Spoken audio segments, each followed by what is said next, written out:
Vous écoutez Le Salon dans tes oreilles, une balado-diffusion dans laquelle des auteurs, des autrices et des personnalités discutent de leurs livres et des sujets qui animent l'actualité littéraire. Les enregistrements ont été faits lors du dernier Salon du Livre de Montréal. Bonjour, bonjour à tous et à toutes. Ravi de vous voir au salon. Et là, on a de la grande visite, le fidèle Éric Emmanuel Schmitt. Je me présente à tout hasard. Moi, je suis Sophie Fauché. Quand je suis arrivée tout à l'heure au salon, j'ai franchi le salon par une porte qui donnait directement sur Albin Michel. Et là, j'ai vu 4 tables remplies de livres. Et ce n'est qu'une partie de l'œuvre d'Éric Emmanuel Schmitt. Moi, j'ai dit, je vais apporter un cadeau. Écoutez de ça. J'écris des livres pour les enfants, mais c'est un grand personnage, c'est Frida Kahlo. Alors, je lui offre mon livre, mais disons que je me sens bien petite pour interviewer ce grand auteur. Mais nous avons plus d'un point commun, et c'est ce qu'on va découvrir dans les 45 minutes. Éric Emmanuel Schmitt, bonjour. Oui, bonjour. Non. Alors voilà, ça s'arrête à bonjour, parce que d'habitude, on lui pose une question, puis ça fait 45 minutes. Alors, je suis pas Kevin Lambert, il devait être là ce matin, donc je suis un plan B. Mais j'ai adoré, ça fait une semaine. D'abord, quand on m'a appelé, j'étais en voiture, j'ai fait un accident, ça il faut le faire, il faut le dire, oui. Éric Emmanuel Schmitt, oh mon Dieu, j'ai levé le... Mais pas grave. Ensuite, et c'est assez fou, mais je vous raconterai pour la rivale. Mais là, je me suis plongée dans le travail que je connaissais quand même en partie. Moi, une des premières pièces que j'ai adorées et admirées, c'est Le Visiteur, où déjà Éric Emmanuel Schmitt mettait Dieu en scène, donc toute sa vie, il s'en rapproche. Et là, on est là pour... J'ai choisi 3 livres, les 3 plus récents. Enfin, La Rivale, où il met en scène, il imagine une rivale à Maria Callas. En fait, c'est une réédition, mais on s'en fiche. En fait, c'est une réécriture plutôt. Réécriture. C'est formidable. Il y a Bungalow 21, la pièce de théâtre qui triomphe en ce moment à Paris au Théâtre de la Madeleine. Et puis, il y a Le Défi de Jérusalem. Donc, j'avais de quoi m'occuper cette semaine, vraiment. Et je me suis dit, là, ça même, parce que ça, c'est une partie des livres. L'année qui se termine, 2023, Éric Emmanuel Schmitt, est-ce que c'est une année faste, exceptionnelle, ou comme toutes les autres? Parce que moi, je suis essoufflée depuis 5 jours.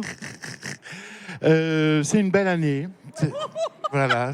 Il était avec le pape au mois de mai, au mois de juin, dans le château de la fille de Madame de Sévigné. Non, c'est une vie absolument pas banale. Moi, mais on est plusieurs. Éric, Emmanuel. Ah, il y a ça. Ah, ça aide. Tout s'explique. Ça aide. Bon, alors, je trouve étonnant donc cette fréquentation entre, je sais pas, Marilyn Monroe et puis le pape François dans la même année. Alors, je me demande, vous sentez-vous, vous, Éric Emmanuel Schmitt, multiple et changeant? Mais moi, je suis passionné par nous, par les êtres humains. C'est ce qui me rend la vie intense, ce qui me passionne. C'est pour ça que j'écris, pour explorer les drôles d'êtres que nous sommes. Et oui, je peux être aussi bien passionné par la personnalité cassée, fragile de Marilyn Monroe dans cette pièce, Bungalow 21, qui se joue à Paris, que, évidemment, comme tout homme, j'ai un chemin spirituel. Et c'est vrai que l'aventure que j'ai vécue pour écrire Le Défi de Jérusalem, qui m'a fait rencontrer plusieurs fois le pape François. Je suis un homme, tout simplement. Tout le monde a de multiples centres d'intérêt dans sa vie. Alors moi, ça se transforme en livre. Oui. 4 tables ici et traduire en plus de 48 langues. Non, impressionnant. Vous auriez de quoi meubler les bibliothèques du Québec. Enfin bon. On va commencer en parlant de cette réécriture de La Rivale. Parce que vous connaissez bien le sujet. Oui. Alors, pour les gens qui nous écoutent et qui ne le savent pas, d'abord, je suis comédienne, avant tout. Et après m'être passionnée pendant 30 ans, je passe de Frida Kahlo à Callas. Et j'ai joué il y a 4 ans Les Leçons de Maria Callas, une pièce écrite et traduite ici par Michel Tremblay qui raconte vraiment les cours que Maria Callas a donnés au Juilliard School à New York. Et c'est une pièce il y a 3 chanteurs d'opéra. C'est une pièce qui est cher à monter. Et je ne l'ai joué que 4 fois. Et là, ça n'avait pas de sens, tout ce travail pour 4 soirs seulement. Et je voulais prolonger, ce qui n'a pas été possible. Et là, Marc Hervieux, notre ténor préféré, m'invite à faire une série de 12 heures pour la radio où on racontait Maria Callas et j'étais en charge de la recherche. Et après, je m'étais déjà plongée dans beaucoup de ses lettres, etc., de documents, mais j'ai approfondi ma connaissance. Et là, j'ai été voir Martin Leclerc. Et là, avec Anne Bryan, ici présente, nous avons écrit Une voix pour être aimée, Maria Callas, que je joue tout à l'heure au théâtre à Sainte-Agathe. Bon, nous sommes en tournée. Donc oui, Maria Callas me fascine. Excusez-moi, c'est effrayant de te parler autant quand il y a Éric Emmanuel Schmitt, mais c'est pour vous expliquer notre point commun. Donc Éric Emmanuel Schmitt a réécrit La Rivale, un livre où vous imaginez un personnage très amusant, je dirais une sorte de Tati Daniel de l'opéra, Carlotta Berlumi, qui est qu'à un âge avancé, qui est une dévoreuse d'hommes et qui, après toutes ces années, en veut encore à Maria Callas pour, dit-elle, lui avoir fait de l'ombre toute sa vie. Alors, Éric Emmanuel Schmitt, comment cette idée vous est-elle venue ? Oui, alors c'est vrai que c'est un texte, j'avais écrit une première version il y a 15 ans, c'était pour le journal Le Monde, oui, où on faisait un hommage à Maria Callas. Et on m'avait dit, comme vous faites jamais les choses comme tout le monde, qu'est-ce que vous feriez sur Maria Callas ? Eh ben, je lui dirais, je leur ai dit, je la raconterais à partir de quelqu'un qui la hait, qui la déteste et qui ne comprend pas son génie. Oui. Parce qu'au moins, ça renouvelle totalement l'abord des choses. Et donc, quand j'ai vu qu'arrivait le centenaire de Maria Callas, le 2 décembre, je me suis dit, bon, je vais retravailler ce texte et le publier. Enfin, il n'avait été publié qu'en Italie, en fait. Voilà. Et donc, en italien, ça sonne certainement très bien. La Rivale. La Rivale, oui. Et même en Italie, ils ont fait déjà un opéra d'après cette pièce, d'après ce texte, oui.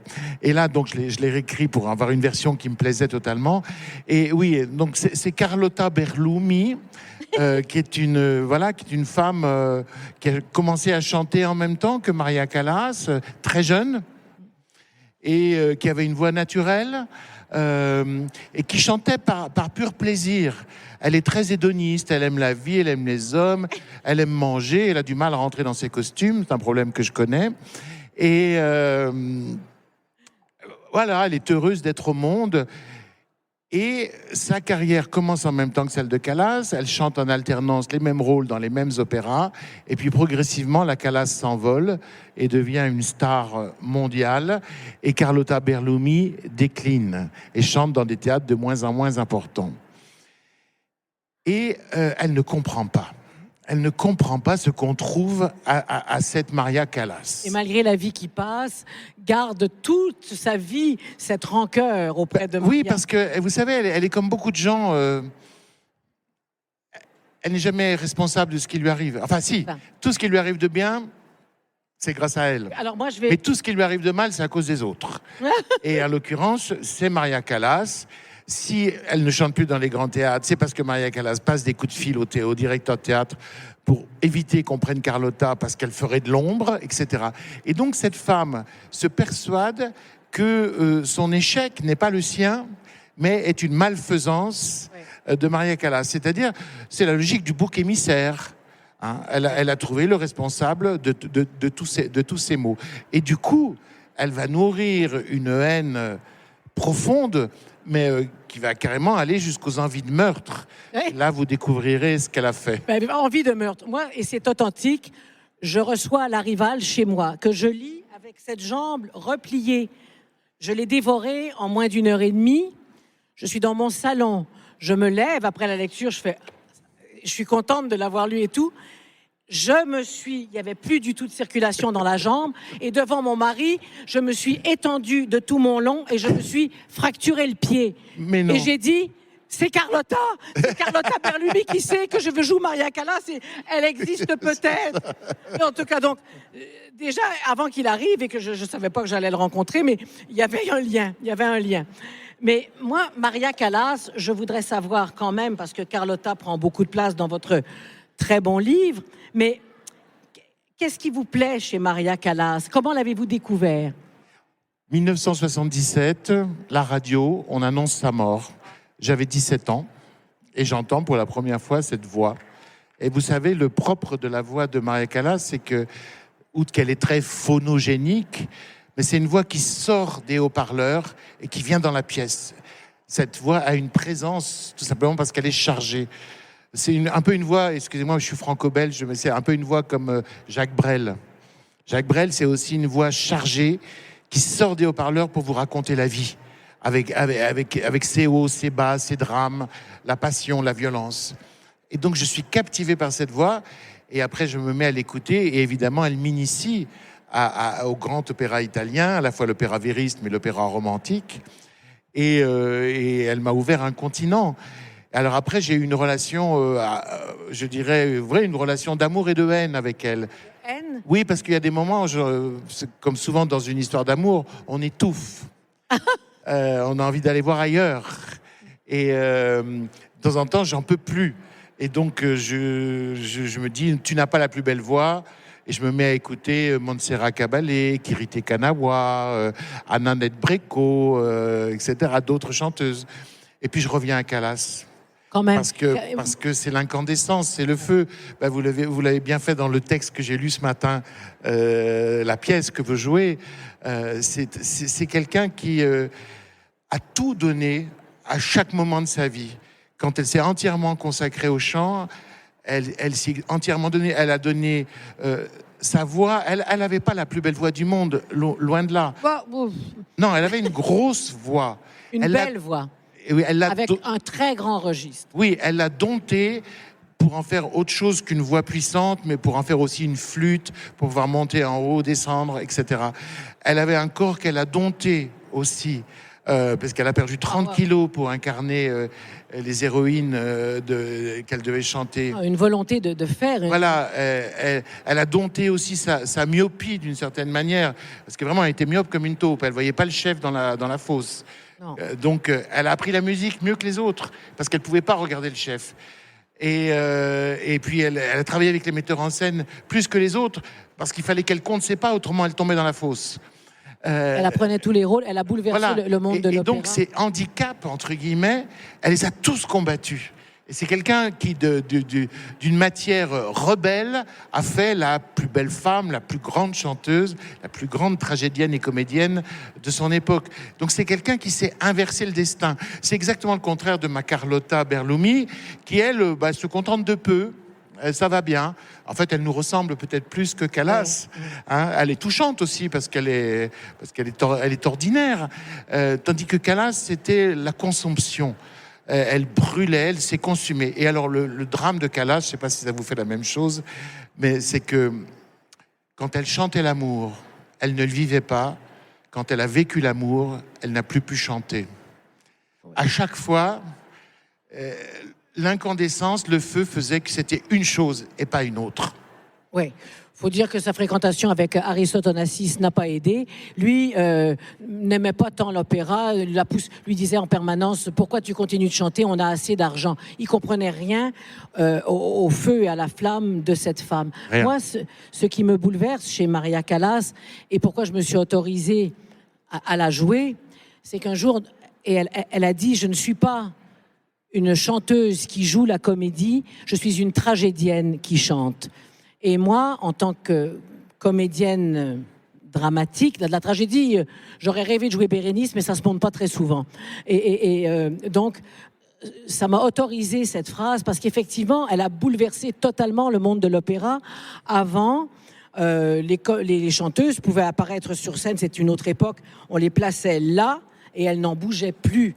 C'était comme des abris tempo, là. Je veux dire, non, mais je veux dire, elles étaient installées sur scène. Bon, Maria, elle a voulu interpréter, elle a voulu incarner.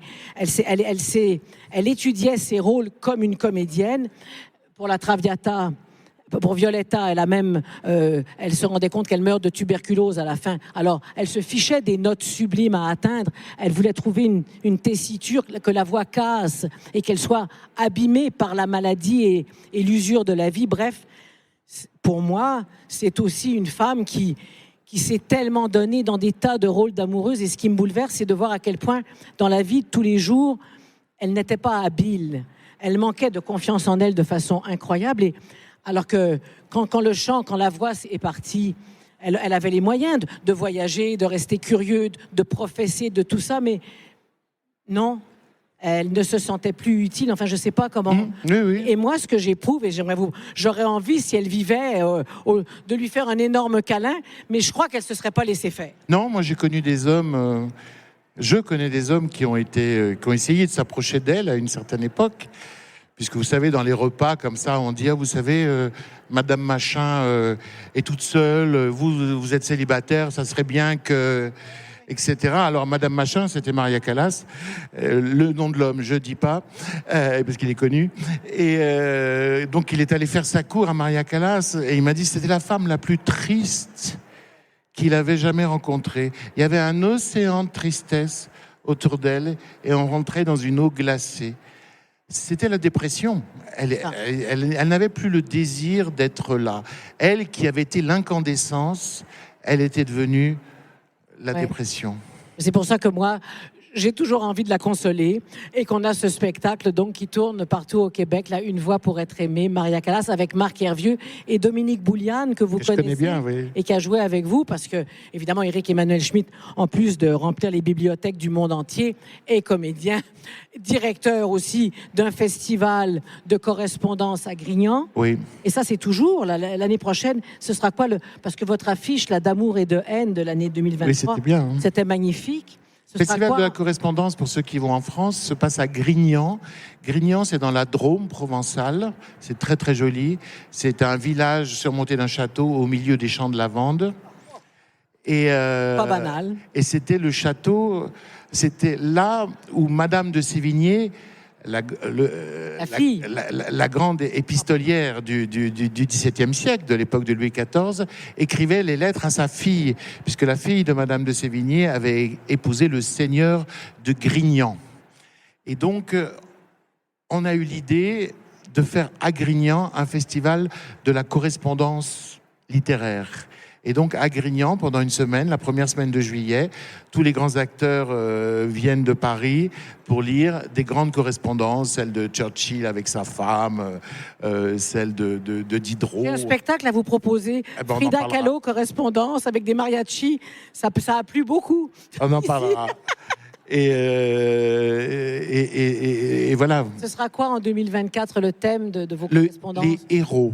Héros. Lettres de héros. Alors, il y aura des lettres de Gandhi, il y aura des lettres du Che Guevara, il y aura des lettres... Il faudra trouver des femmes. Il y aura des femmes, il y aura l'abbé Pierre. Je l'ai rencontré. Ah, bah voilà. Non, il y aura... C'est un festival que j'aime beaucoup, qui mêle mes deux passions, le théâtre et la littérature. Je ne sais pas si l'abbé Pierre se serait nommé un héros. Enfin, il l'est pour lui, nous, non, bien sûr que non. Bien sûr que non, mais il était modeste. Bon, alors, il faut aller à Grignan au mois de juin prochain. Mais il est rare qu'un héros se prenne pour un héros. C'est plutôt les crétins qui se prennent pour des héros. Mais c'est vrai.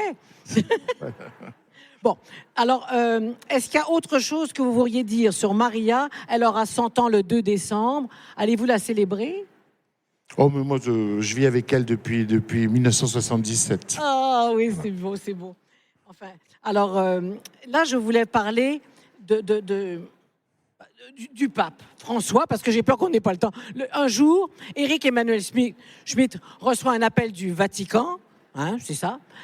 Je ne sais pas, mais étiez-vous énervé? Est-ce que ça vous avez répondu? On vous propose d'aller faire un voyage alors oui, j'étais en train d'écrire, évidemment. Et puis, mon éditeur italien me dit, le Vatican te cherche, est-ce que je peux donner ton numéro? J'ai dit, oui, bien sûr. Et moi, je pensais que c'était les médias du Vatican, puisque chaque fois qu'un de mes livres paraît en Italie, en italien, je fais une tournée médiatique et je fais aussi les médias du Vatican. Donc, je pensais que c'était une chose tout à fait normale. Et puis, en fait, je reçois le téléphone d'un haut responsable du Vatican, Lorenzo Faccini, qui me dit, vous savez, on vous aime beaucoup ici et on aime votre foi et la liberté avec laquelle vous l'exprimez. Et on a un rêve. Je dis, ah bon? Oui, on sait que vous n'êtes pas allé en Terre Sainte, que vous n'êtes pas allé en Israël et en Cisjordanie, et on rêve de vous envoyer là-bas et que vous reveniez, peut-être, avec un livre qui serait le récit d'un pèlerin d'aujourd'hui dans la Terre Sainte d'aujourd'hui. Puisqu'au fond, depuis des siècles, on a des récits de pèlerins. Le premier, c'est le manuscrit de Bordeaux qui date du IIIe siècle après Jésus-Christ. Et puis, il y a des manuscrits de pèlerins, Je ne l'ai pas lu. des manuscrits de pèlerins juifs à Jérusalem, des manuscrits de pèlerins musulmans à Jérusalem, puisque c'est un lieu de pèlerinage pour les 3 monothéismes. Donc, c'est comme un genre littéraire, finalement. Et donc, on me propose ça. Bon, évidemment, j'ai dit oui. J'ai dit non pour le livre, on verra, mais oui pour le voyage. Et puis, je suis parti. Attends, Et puis, il sont passées des choses tellement extraordinaires que je raconte dans ce livre, à la fois des réflexions, des émotions que je n'aurais pas pu avoir si je ne m'étais pas déplacé, mais surtout une grande chose qui m'attendait, une grande expérience qui m'attendait au cœur du Saint-Sépulcre, c'est-à-dire à Jérusalem même. Et donc, j'ai voulu raconter tout ça avec honnêteté, c'est-à-dire que je dis tout ce que je déteste aussi autour de moi dans les pèlerinages, etc., etc.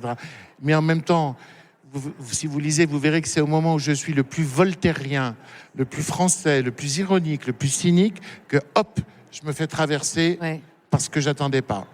Alors je raconte tout ça, et c'est vrai que le dernier jour, que j'étais, à ce moment-là, je logeais à l'école biblique et archéologique de Jérusalem, qui est un endroit sublime, avec une bibliothèque de 300 000 volumes. Et là, de nouveau, coup de téléphone du Vatican. Il vous attend demain. Je dis, qui? Le pape. Ah. Et donc, me voilà parti pour Rome. Et tout juste après, vraiment à la fin du voyage. Et je raconte dans le livre cette rencontre à Rome avec cet homme-là. D'ailleurs, la postface du livre et Alors, du pape je vais vous dire pourquoi il y a une postface, finalement. Donc, on est tout seul, lui parle en italien, moi je parle en français, chacun comprenant parfaitement la langue de l'autre. Et puis, moi, j'ai vu un grand moment d'échange spirituel d'une très haute qualité, parce que c'est un pape humaniste d'abord. Et puis, je ressors assez bouleversé, parce que c'est vrai que sur le pas de la porte, d'abord, il tient à m'accompagner jusqu'à la porte. Et vous savez, une porte au Vatican, c'est loin, tellement ce palais est immense. Et je lui dis non, j'y vais tout seul. Il insiste. Et sur le pas de la porte, il me dit « Priez pour moi ». Et là, j'avoue que moi, je suis fils de kinésithérapeute, de physiothérapeute. Mon père soignait les gens. Et donc, mon réflexe, c'est de regarder sa hanche, sa canne, son genou. C'est-à-dire, j'ai interprété physiquement le « prier pour moi ». Et là, il a un immense sourire en voyant la façon dont j'avais mal compris ce qu'il voulait dire. Et il me désigne la bibliothèque du Vatican dans laquelle nous étions. Et derrière le Vatican, et sans doute derrière le monde entier, en tout cas la chrétienté, en me disant « Non, la charge est lourde, c'est pesant. Priez pour moi pour que j'y arrive. » Et cette humilité absolue, il est en train de me dire, moi, Bergoglio, j'ai aucune importance. Ce qui compte, c'est ce dont je suis investi. Et il faut que j'ai la force de le faire. Cette humilité, et puis ce message subliminal qu'il y avait derrière, qui disait, aux yeux de Dieu, ta prière vaut autant que la mienne. Il n'y a pas de hiérarchie entre les hommes. C'était une chose assez magnifique. Et donc, je suis sorti assez bouleversé. J'écris le livre donc, de mon récit de voyage à Jérusalem, avec tous les éléments y compris négatif. Oui, vous dites à un moment donné, l'envie de déserter cette mascarade me ronge, parce qu'il y a aussi ce qu'a fait l'homme de tous ces lieux. Bien sûr, bien sûr.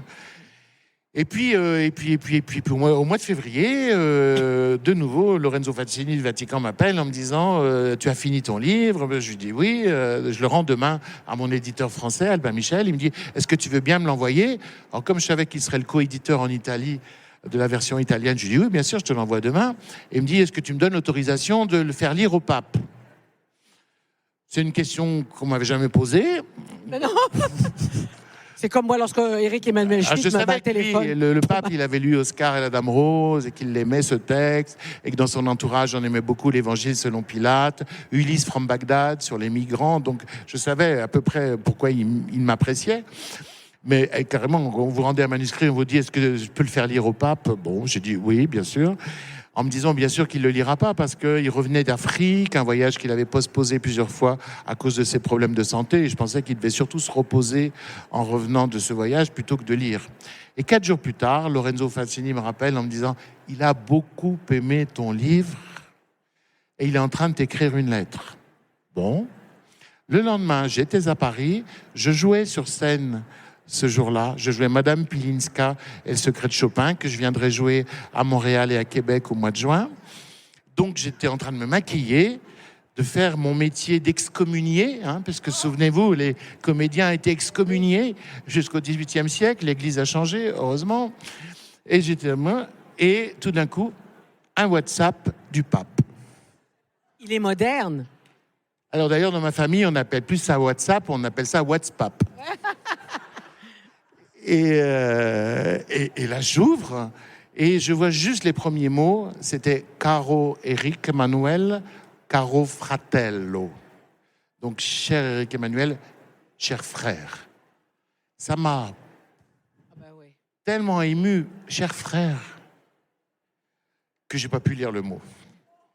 Je suis allé jouer, j'ai signé mes livres après, je suis allé au restaurant, je suis rentré à l'hôtel.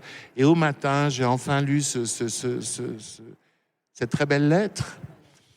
Et donc, dans la matinée, je l'ai envoyé à mes proches, ceux qui savaient lire l'italien. Puis après, j'ai traduit pour les autres. Et puis, en fin de matinée, j'ai appelé mon éditeur pour crâner un peu, quoi. En disant, je viens de recevoir une lettre du pape. Oui. Et là, mon éditeur me dit, mais il faut qu'on la publie. Ah, je n'y avais pas pensé.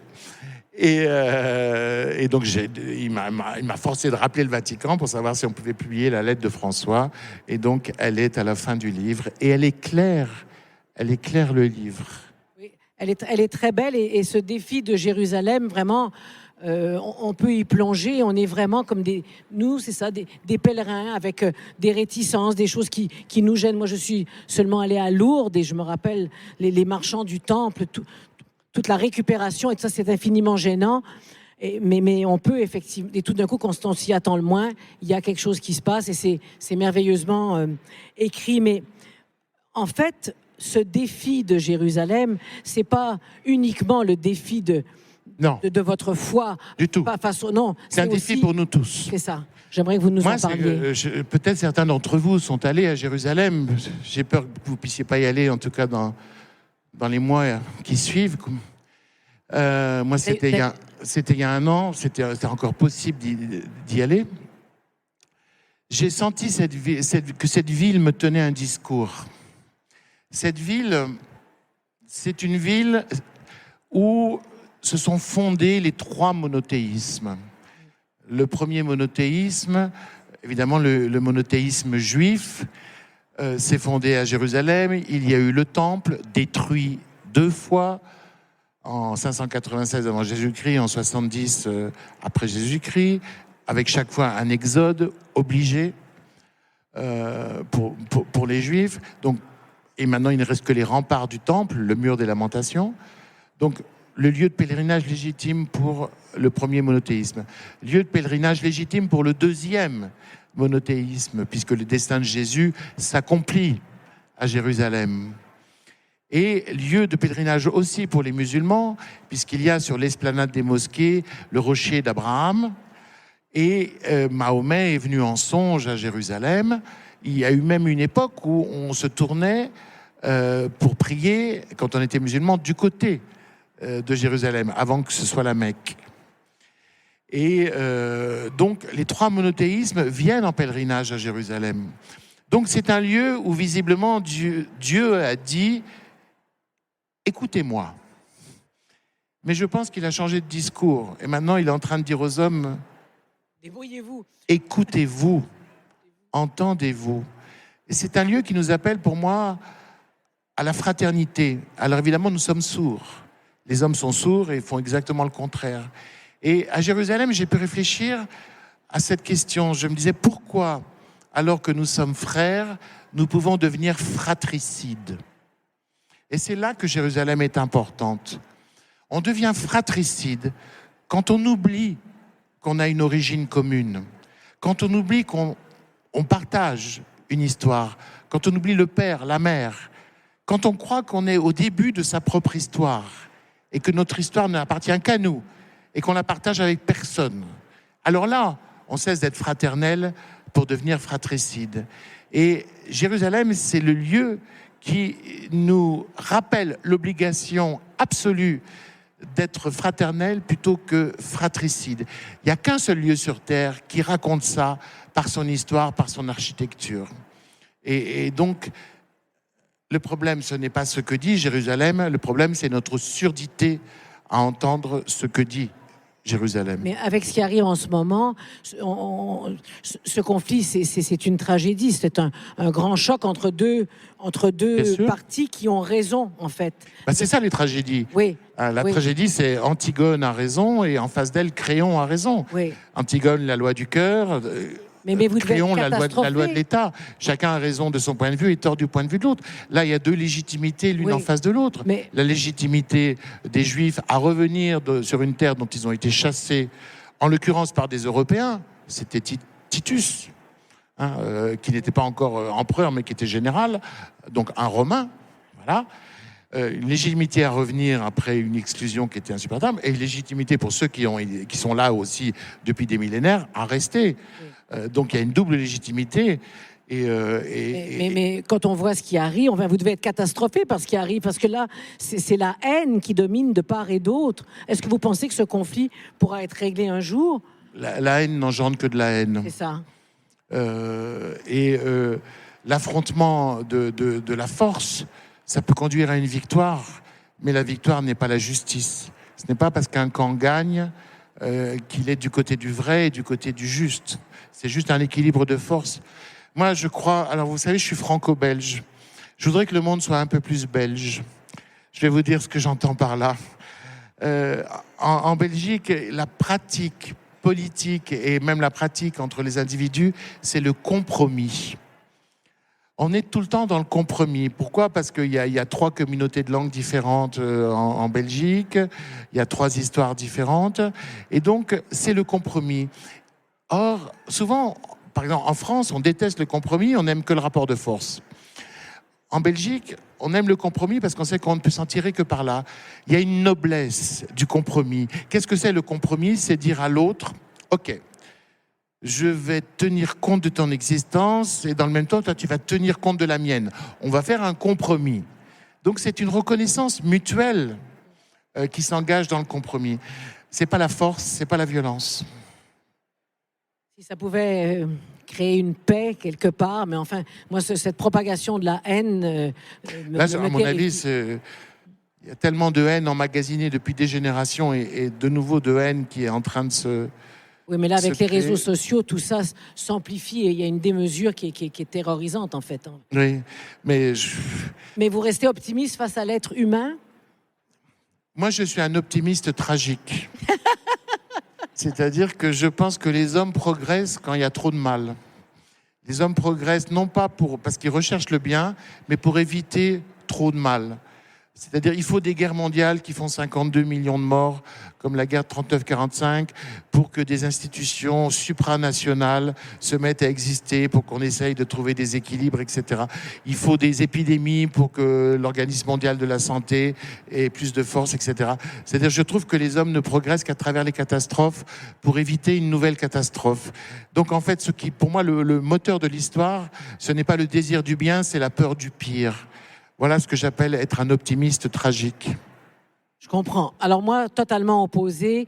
Je suis pour la transmission, mais je sais qu'il est aussi. Mais moi, c'est la transmission du beau.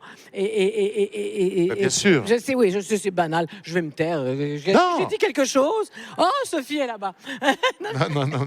Mais il y a aussi... Quand je dis bien sûr, c'est par rapport à l'évidence. Oui. C'est pas parce que... Non, mais moi j'écoute du Mozart et je suis dans le déni. Mais moi et aussi. pour continuer à croire en l'être humain, il faut que je côtoie des enfants et puis des très vieux. C'est entre les deux que j'ai du mal. Non, mais il faut cultiver l'amour de l'être humain et il faut s'y forcer parfois. Il faut s'y forcer, c'est ça. Il faut s'y forcer.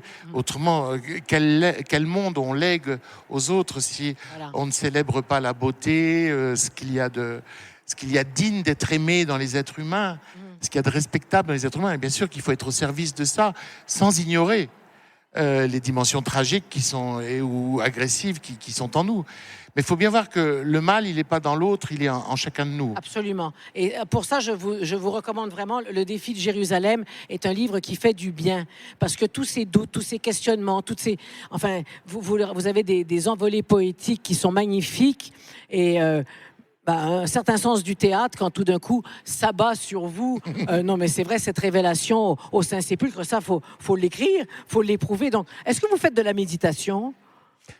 Quelque chose qui ressemble. Quelque chose, ouais. Ouais. Alors voilà. Donc là, on va manquer de temps.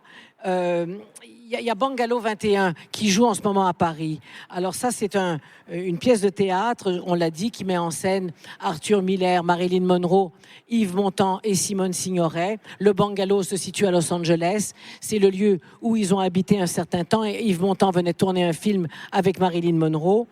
Et en fait, c'est le petit-fils de Simone Signoret que je pense qui vous a soufflé l'idée. Oui, il est venu me voir en me disant j'aimerais tellement que quelqu'un raconte cette histoire, c'est-à-dire le couple de ses grands-parents, enfin Simone Signoret et Yves Montand. Lui a été adopté sa mère a été adoptée par Yves Montand. Mais lui, il descend de Simone Signoret. Voilà, ce couple était au sommet de la gloire quand il est arrivé en 1960 au Beverly Hills Hotel à Los Angeles, dans le bungalow numéro 20. Puisque Yves Montand allait tourner avec Marilyn Monroe, Simone Signoret allait recevoir l'Oscar de la meilleure actrice en face de Katharine Hepburn, d'Audrey Hepburn et de Doris Day. Voilà, et ils étaient aussi au sommet de leur amour. Le problème du sommet, c'est que on en descend après. Et au bungalow, eux, ils sont au bungalow numéro 20 et au 21. Il y a un autre couple célèbre, mais lui qui est en train de se finir, c'est le couple de Arthur Miller et de Marilyn Monroe. Et il va y avoir une grande amitié qui va naître entre ces couples. Et surtout une immense amitié entre Simone Signoret et Marilyn Monroe. Pourquoi ?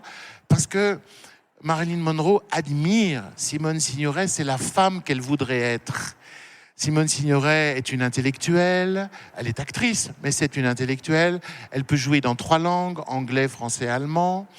Elle fréquente des philosophes, Jean-Paul Sartre, Simone de Beauvoir. Elle les lit, elle réfléchit, elle intervient politiquement. Et puis surtout, elle est elle n'est pas prisonnière de son physique. Elle dit à Marilyn, je suis belle quand je veux. Voilà. Et Marilyn, alors, elle est condamnée à être belle en permanence. Et en même temps, elle souffre de ça.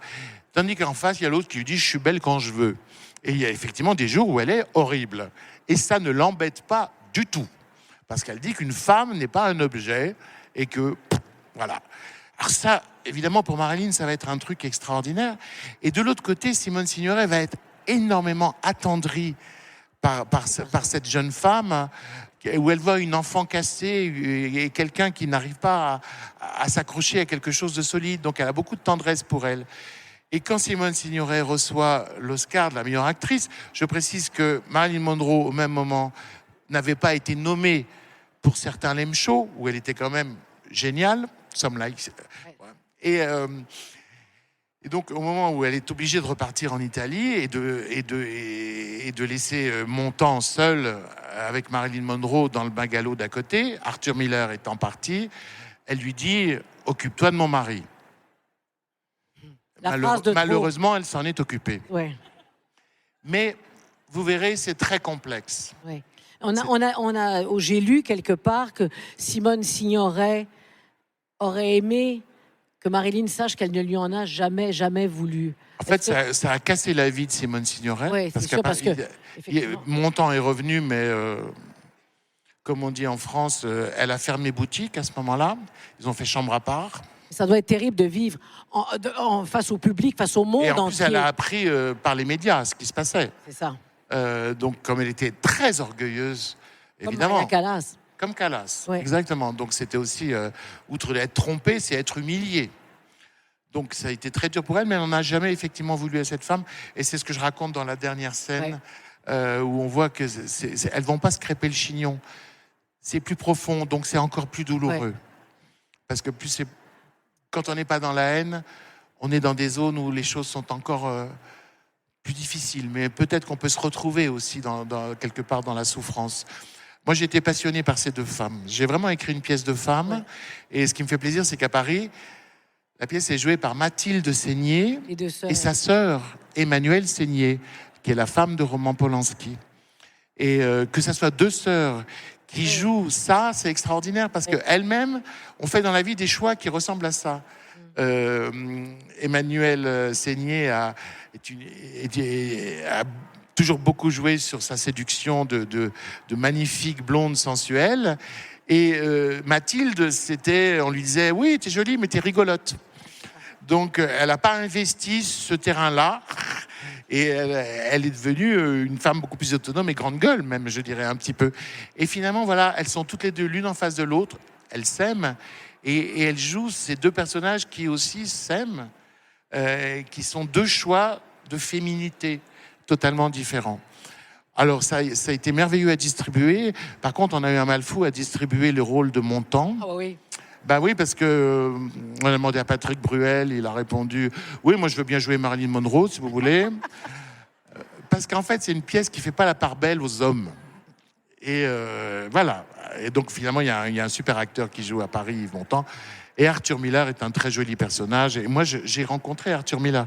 Quand il venait à Paris, on déjeunait ensemble. Donc, voilà. Mais j'avais pas le droit de parler avec lui de ça. On pouvait parler de tout sauf de Marilyn. C'est aussi pour ça que j'ai écrit la pièce. Je voulais compléter. Ouais. Donc, Bungalow 21, est-ce que c'est une rumeur ou j'ai cru comprendre que ça allait se monter à Montréal? Peut-être, éventuellement. Ah, mais je ne sais pas du tout. Ben, je vous dis que ça va arriver. Oui, mais il faut déjà se mettre sur le casting. Mais peut-être qu'ici, on ne connaît pas trop Yves Montand et Simone Signoret. Mais oui, on les connaît. Si? Mais oui. Ah ouais, tant mieux. Nous lisons, cher Éric Emmanuel. Et on a vu les films. On a vu les films. Je ne voulais pas vous insulter. C'était plutôt de la modestie en se disant, mais peut-être que cette histoire française n'est pas connue outre-Atlantique. On la connaît. Bon. Mais Éric Emmanuel, on a commencé en parlant de cette année 2023, très rapidement, en 2024. Moi, j'ai vu qu'il y avait un opéra. Là, vous revenez aussi. Oui. Non seulement vous venez jouer, mais il y a Enigma.